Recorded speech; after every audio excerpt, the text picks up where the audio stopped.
بسم آبن ولدن منفس قدسن حدا أملاخ أمين فقران أحواتين حاتين لمون مقصلتا نايت معلتاو نقبرو زلنا نباب مزقبة هيمانوت كاب قصري شحن سلستمئتن إسران شمونتن كساب شحن سلستمئتن سالسان كلتن كنا نببينا إذ مستير زي انتهي تباهلي يصوى قصر شحن سلستمئتن إسران شمونتن نايزي مستير زي كنقر زي كأل هابتون عبيتون هابتن هبو بعينتون بزحن أسماتو يقلز نفس وكف سمكا نقليو فلوي مدياتو يزخاخر إذا سعب أسمات يوهبو أكوتي تا قربان زتباهل اللغن مخنيات نقزي أبيهر زعرق قبر مسقانا بمخانو إيو اتي إوكارستيان كم أون إيولوجيان زبل قالات غريخ نتي بأوان معدي إسرائيلاويان تكبارات أملاخ زوجلو ناي أملاخ قبري فترة دحنة قبري قدسة زنقرلو مدى براكي بعبرايستي براكة ززخاخر إيو قصري شحن سلستمئتن إسران شعتن معد قويتا يبهال مخنياتو خا قويتا نابدرو سقاياتو حماماتو مستندق مزامرتو زقبرو درار زراخب بمخانون كم أونة أب يروساليم سمياوي زفتصم ناي بقيع بعال مرعى قدمو زرئي بمخانو إيو مقراس انجرا زبهال كا نتناي حزبي أيهود لمدن معدن كفال زخونة سرعات إيسوس متنابو معدي أمسجنو نتنجرا زعدللو سرعات سلزخونة إيو إذ بفلاي نتي أمود أتادرار نزخونة زرئيو بز تكبار زئيو دحر تنسايو دك مزامرتو خلالي وزلو دحرواي اوانات توم كريستيان ناي قدس قربان خيباتات كند مغلص يزغبرو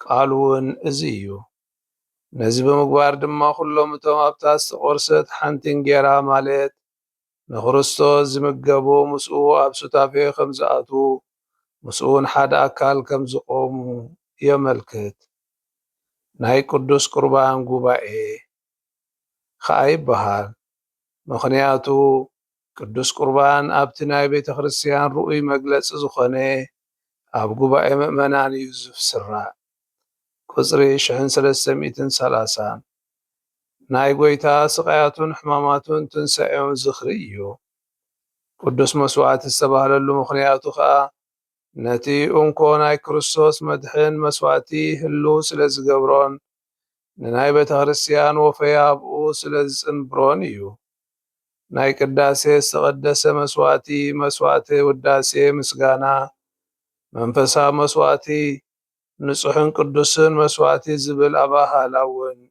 يزوتريو مغنياتو خان خلتي ناي بولي كيدان مسواتتات ملوخ قبرون زقبرون زبلصون إيو قدسن ملكوتان قبر أملوخو يبهال إذا خاتنا بيت خريستيان ملا قبر أملوخو وانا عند ماكولون زدمقن زعامقن مجلس يون أبتنا مستير زي نايزي مستير زي سرعاتيو بتماسا صالح حساب ترقم دما بسا سرعو قدوس مستيرات تباهلي يسمي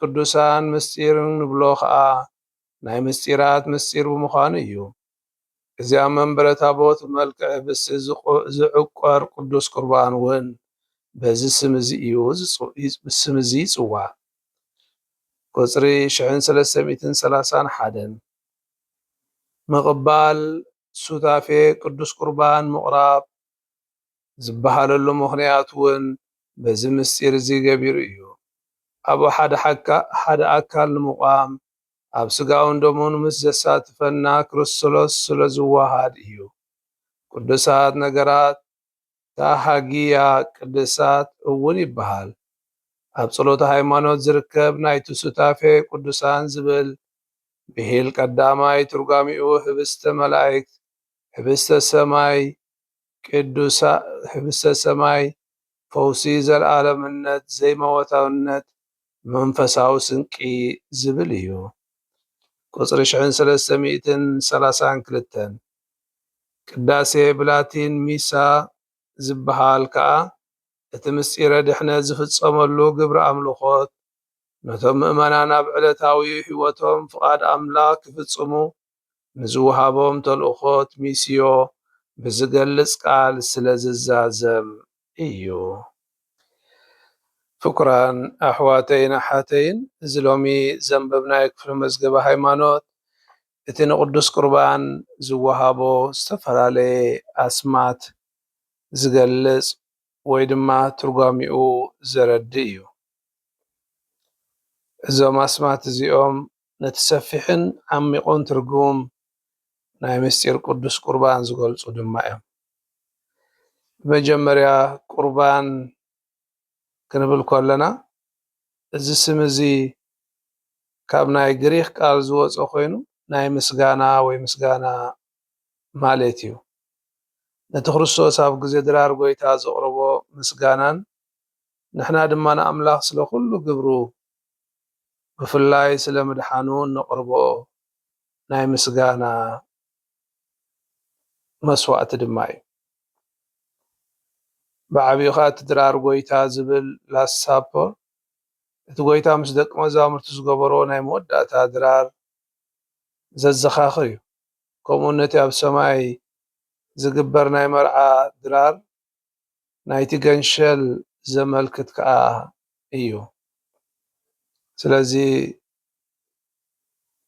ጎይታና ኢየሱስ ክርስቶስ ኣብ መወዳእታ ድራር ምስ ደቂ መዛሙርቱ ዝበልዓሉ ዝነበረ ስጋኡ ንኽበልዑ ደሙ ንኽሰትዩ ብኡ ኣቢሎም ከዓ ምስኡ ሕብረት ክህልዎም ምዃኑ ክገልፀሎም ከሎ እዚ እቲ ህያብ ስጋኡን ደሙን ዘመልክት እዩ።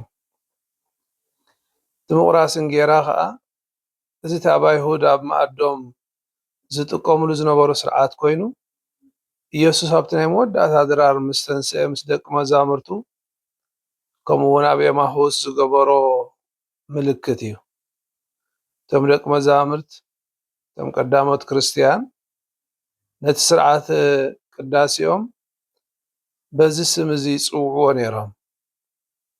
ምቁራስ እንጌራ እንዳበሉ ይፅውዕዎ።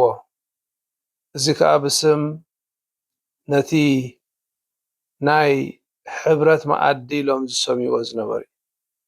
እዚ ስም እዚ ከዓ ኩላትና ኣብቲ ሓደ እንጌራ ክርስቶስ ተኻፈልቲ ብምዃን ሓደ ኣካል ከም ዝኾንና ዝገልጽ እዩ።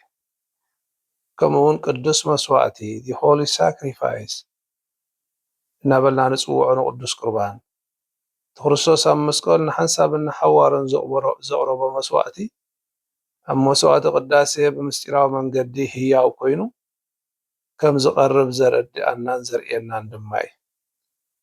ነቲ ኩሉ ብሉይ ኪዳን ዘቕርቦ ዝነበረ መስዋዕትታት ዝተክአን ዝመልአን መስዋዕትኻ እዩ። ቅዱስ መስዋዕቲ ባዕድ ቅዳሴ ወይ ስታፌ ወይ ሕብረት ሆሊ ኮሚኒዮን እንብሎ ከዓ በዚ ምስጢር እዚ ምስ ክርስቶስ ሓደ ንኸውን ምስቲ ሓደ ኣካሉ ዝኾነ ቤተ ክርስቲያን እውን ንሓብር ንኣምላኽን ንሰብን ሓደ ዝገብር ቅዱስ ሕብስቲ ቅዱስ ስታፌ ቅዱስ ሕብረትን ቅዱስ ሓድነት ዝፈጥርን ምዃኑ ዝገልጽ ድማ እዩ።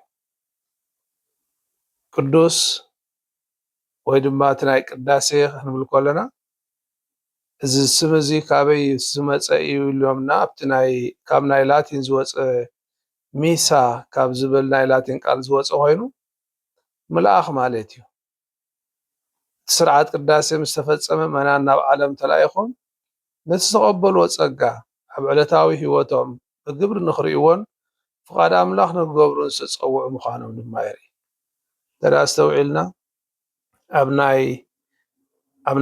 ናይ ስርዓትና እውን ብሰላም እተው ኣምላኽ የሰንኹም ክበሃል ከሎ እቲ ዝጠዓምናዮ ጣዕሚ ዘስተመቐርናዮ ዝተቐበልናዮ ናይ ድሕነት ዝሰማዕናዮ ቃል ብምሉኡ ከድና ክነበስሮ ሰላም ኣቲና ክነበስሮ ተልእኾ ዝህበና እዩ። ኣብ ናይ ላቲናዊ ስርዓት ኩሉ ግዜ ኣብቲ መወዳእታ ቅዳሴ ነቲ ሰናይ ዝሰማዕኹሞ ሓጎስ ከኣበስርዎ ይውስኹ። ነቲ ብሰላም እተው ዝብል ነቲ ዝሰምዕዎ ነቲ ዘስተማቐርዎ ነቲ ዝጠዓምዎ ኢየሱስ ክሰብክዎ። ስለዚ ቅዳሴ ክውዳእ ከሎ ኣብዚ ተወዲኡ ኣሎ በቃ ኣብቂዕና ኢና ኣይኮነን ዝብል እንታይ ደኣ ሓድሽ ተልእኾ እዩ ዝወሃብ። እዚ ተልእኾ እዚ ከዓ ነቲ ዝጠዓምካዮ ዘስተማቐርካዮ ዝረኣኻዮ ዝተዋሃሃድካዮ ከድካ ክትነግሮን ክተበስሮን ክተውርዮን ከም ዘለካ ተልእኾ ዝህብ እዩ። በዚ ከዓ እቲ ሚሳ ዝብል ናይ ተልእኾ ነፍሲ ወከፍና ዝገልፅ እዩ ይብለና። ስለዚ ኩሉ ኣስማት እዚ ንቅዱስ ቁርባን እንህቦ ዘለና ቅዱስ ቁርባን ምስጋና እዩ፣ ድራር እዩ፣ መስዋእቲ እዩ፣ ህብስቲ እዩ። ተልእኾ ምዃኑ ከዓ ዝገልፅ ወይ ተልእኾ ዝህበና ከዓ እዩ። እግዚኣብሔር እምበር ነፍሲ ወከፍኩም ኣብ ዘለኹም ይባርኽኩም። ስብሃት ንኣብን ወልድን መንፈስ ቅዱስን ይኹን ጥንቲ ከም ዝነበረ ሕጂ ከዓ ንወትሩ ንዘለኣለም ዓለም ኣሜን። በስመ አብ ወወልድ መንፈስ ቅዱስ ሓደ ኣምላኽ ኣሜን።